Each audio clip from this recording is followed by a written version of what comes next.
ರಿಂದ ಹಿಡಿದು ರಾತ್ರಿ ಹಾಲು ಕುಡಿಯೋರ್ವರೆಗೂ ಆಕ್ರೋಶ ಇದೆ. ಇದೆಯಾ ಇಲ್ವಾ? ನಿಮಗೆಂಗ್ ಗೊತ್ತು? ಆಲ್ಕೋಹಾಲ್ ಹೇಳಿದ್ನಲ್ಲ, ಅದಕ್ಕೆ ಹೇಳಿದೆ. ಆದ್ರೆ ಇಡೀ ರಾಜ್ಯದಲ್ಲಿ ಆಕ್ರೋಶ ಇದೆ. ಇದನ್ನ ಗಮನಿಸಿದ ನನ್ನ ಪಕ್ಷದ ಅಧ್ಯಕ್ಷರಾಗಿರ್ತಕ್ಕಂಥ ವಿಜಯೇಂದ್ರರವರು ಜನರ ಸಮಸ್ಯೆಗಳಿಗೆ ಪರಿಹಾರ ಕೊಡಬೇಕು. ವಿರೋಧ ಪಕ್ಷದವರಾಗಿ ನಾವು ಮನೆಯಲ್ಲಿ ಕೂತ್ಕೊಳ್ಬಾರದು. ರಾಜ್ಯ ಸುತ್ತಿ ನಾವು ಈ ಸರ್ಕಾರಕ್ಕೆ ಪಾಠ ಕಲಿಸಬೇಕು ಅಂತೇಳಿ ಇವತ್ತು ಜನಾಕ್ರೋಶ ಯಾತ್ರೆಯನ್ನ ಪ್ರಾರಂಭ ಮಾಡಿದ್ದಾರೆ. ಒಂದು ಮಾತ್ರ ಸತ್ಯ ಇದೆ, ಸಿದ್ದರಾಮಯ್ಯ ಅವರು ಹೇಳೋದು ಯಾವಾಗಾದ್ರೂ ಒಂದೊಂದು ಸತ್ಯ ಹೇಳ್ತಾರೆ. ಬಿಜೆಪಿಯವರಿಗೂ ನಮ್ಮ ಮೇಲೆ ಆಕ್ರೋಶ ಇದೆ ಅಂತ. ಖಂಡಿತ ಇದೆ. ಯಾಕೆ ಹೇಳಿ?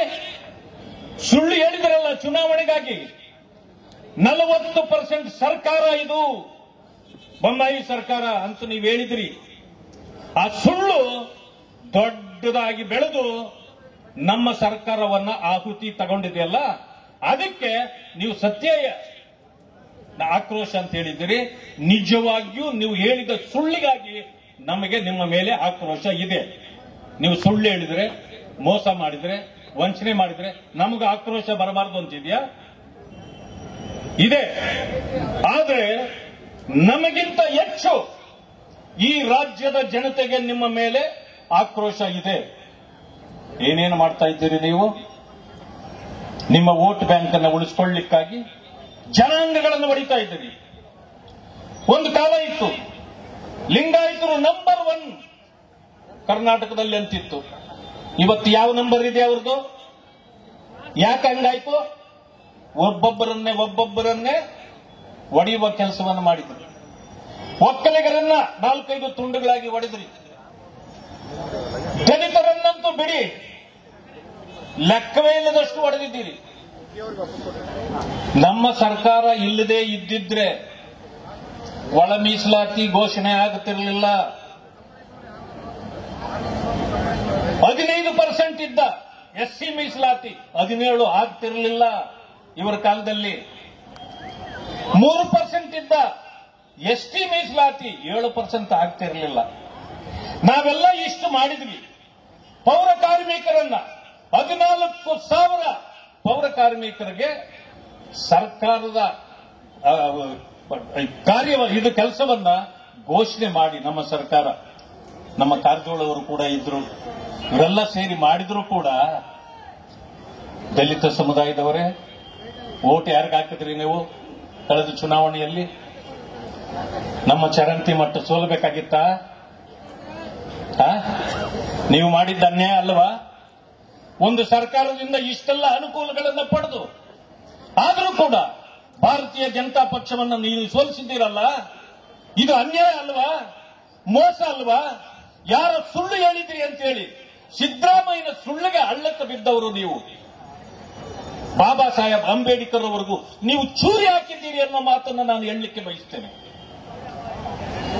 ಮಾತೆತ್ತಿದ್ರೆ ಒಬ್ಬ ಮಹಾನ್ ಪಂಡಿತರಿದ್ದಾರೆ ಈ ದೇಶದಲ್ಲಿ. ಆ ಮಹಾನ್ ಪಂಡಿತರು ಹೇಳ್ತಾರೆ, ಯಾರು ಗೊತ್ತಾ? ವಿರೋಧ ಪಕ್ಷದ ನಾಯಕರು ರಾಹುಲ್ ಗಾಂಧಿ ಅವರು ಮಹಾನ್ ಪಂಡಿತರು. ಅವರು ಸಂವಿಧಾನಕ್ಕಿಂತ ದೊಡ್ಡವರು. ಅವ್ರು ಹೇಳ್ತಾರೆ, 47ರ ಸ್ವಾತಂತ್ರ್ಯ ಬಂದ ನಂತರ ಸಂವಿಧಾನ ಬರೆದಿದ್ದಲ್ಲ, 1000 ವರ್ಷದ ಹಿಂದೆನೇ ಸಂವಿಧಾನ ಬರೆದಿತ್ತಂತೆ. ಯಾರು? ಇವ್ರ ತಾತ ಬರೆದಿದ್ರ? ಇವರಪ್ಪ ಬರೆದಿದ್ರ? ನಮ್ಮಪ್ಪರೇ ಬರೆದಿದ್ದು, ಬಾಬಾ ಸಾಹೇಬ್ ಅಂಬೇಡ್ಕರ್ ಅವರು ಬರೆದಿದ್ದು. ಸ್ವಾತಂತ್ರ್ಯ ಬಂದ ಮೇಲೆ ಜಾರಿಗೆ ಬಂದಿದ್ದು. ಆ ಸುಳ್ಳುಗಳನ್ನು ಹೇಳ್ತೀರಿ. ಯಾವುದೋ ಒಂದು ಪುಸ್ತಕ ಹಿಡ್ಕೊಂಡು ಅಲ್ಲಾಡಿಸಿ ಬುಡುಬುಡಿಕೆ ಅಂತ ಹೇಳ್ತೀರಿ. ಸಂವಿಧಾನಕ್ಕೆ ಗೌರವ ಕೊಟ್ಟಿದ್ದೀರಾ? ಮೊನ್ನೆ ಸಿದ್ದರಾಮಯ್ಯನವರು ಹೇಳ್ತಾರೆ, ಬಾಬಾ ಸಾಹೇಬು ಅಂಬೇಡ್ಕರ್ ಅವರು ಬರೆದು ಬಿಟ್ಟಿದ್ದಾರೆ ಪತ್ರದಲ್ಲಿ, ನನ್ನನ್ನು ಸೋಲಿಸಿದ್ದು ಕಾಂಗ್ರೆಸ್ ಅಲ್ಲ, ಸಾವರ್ಕರ್ ಮತ್ತು ಡಾಂಗೆ. ಮಾನ್ಯ ಸಿದ್ದರಾಮಯ್ಯನವರೇ, ನೀವು ಎಷ್ಟೇ ಓದ್ಕೊಂಡಿದ್ರೋ ಗೊತ್ತಿಲ್ಲ. ನನಗೂ ಯಾರೋ ಹೇಳಿದ್ರು ಅವ್ರು ಸಂಡೇ ಲಾಯರು ಅಂತ. ಸಂಡೇ ಲಾಯರು ಅಂತ ಯಾರೋ ಹೇಳಿದ್ರು ನನಗೂ. ನಾನ್ ಕೇಳ್ತೇನೆ, ನೀವು 50 ವರ್ಷಕ್ಕಿಂತ ಹೆಚ್ಚು ಅನುಭವ ಇದೆ ನಿಮಗೆ, ರಾಜಕೀಯ ಮಾಡಿದ್ದೀರಿ. ನಾನು ಆವಾಗ ನೋಡ್ತಾನೆ ಇದ್ದೀನಿ ನಿಮಗೆ. ಆದ್ರೆ ಒಳ್ಳೆ ಒಬ್ಬ ಗುರು ಹುಡುಕಲ್ರಿ ಅಂದ್ರೆ ಅದ್ಯಾವುದೋ ಮರಿ ಕರ್ಗೆ, ಛೋಟಾ ಕರ್ಗೆ ಅಂತಿದೆಯಲ್ಲ, ಮೋಟಾ ಕರ್ಗೆ ಅಲ್ಲ ನಾನು ಹೇಳೋದು, ಛೋಟಾ ಕರ್ಗೆ, ಪ್ರಿಯಾಂಕಾ ಖರ್ಗೆ ಅಂತೆ. ಅವ್ರು ಯಾವ್ದೋ ಒಂದು ಪತ್ರ ತಂದು ನಿಮ್ಮ ಕೈಲಿ ಕೊಟ್ರೆ ಅದನ್ನು ಸರಿಯಾಗಿ ಓದ್ದೆ ನೀವು ಅದನ್ನ ನೀವು ಸಾವರ್ಕರ್ ಅಂಬೇಡ್ಕರ್ ಅವರನ್ನು ಸೋಲಿಸಿದ್ದು ಅಂತ ಬರೆದ್ಬಿಟ್ಟು ಅವ್ರಂತ ಹೇಳ್ತೀರಿ. ಜನ ಏನಾದ್ರೂ ಇದನ್ನು ತಿಳ್ಕೊಂಡ್ರೆ ನಿಮ್ಮ ನಿಮ್ಮ ನಿಮ್ಮ 3 ಕಾಸಿನ ಮರ್ಯಾದೆ ಕೊಡ್ತಾರ? ಇವತ್ತು ಜನಾಂಗಗಳನ್ನು ಹೊಡಿತಾ ಇದ್ದೀರಿ, ದಲಿತರಿಗೆ ಅನ್ಯಾಯ ಮಾಡ್ತಾ ಇದ್ದೀರಿ. ಆದ್ರೆ ನಿಮ್ಮ ಸರ್ಕಾರದ ಆಯಸ್ಸು ಬಹಳ ಕಡಿಮೆ, ಹೋಗ್ತದೆ ಬಿಡಿ, ಅದರ ಬಗ್ಗೆ ನಾನು ತಲೆ ಕೆಡಿಸ್ಕೊಳ್ಳೋದಿಲ್ಲ. ಆದ್ರೆ ಈಗ ಏನು ಆಗ್ತಾ ಇದೆ, ನಮ್ಮಲ್ಲಿ ದಲಿತ ಸಮುದಾಯಗಳನ್ನ ಗೌರವಿಸುವ, ಬಾಬಾ ಸಾಹೇಬ್ ಅಂಬೇಡ್ಕರ್ ಅವರನ್ನ ಗೌರವಿಸುವ ಕೆಲಸವನ್ನ ಮಾಡ್ತಾ ಇದೆ ನಮ್ಮ ಸರ್ಕಾರ. ಇನ್ನಷ್ಟು ಅಪ್ಡೇಟ್ಗಳಿಗಾಗಿ ಫಾಲೋ ಮಾಡಿ ವಿಜಯ ಧ್ವನಿ ನ್ಯೂಸ್.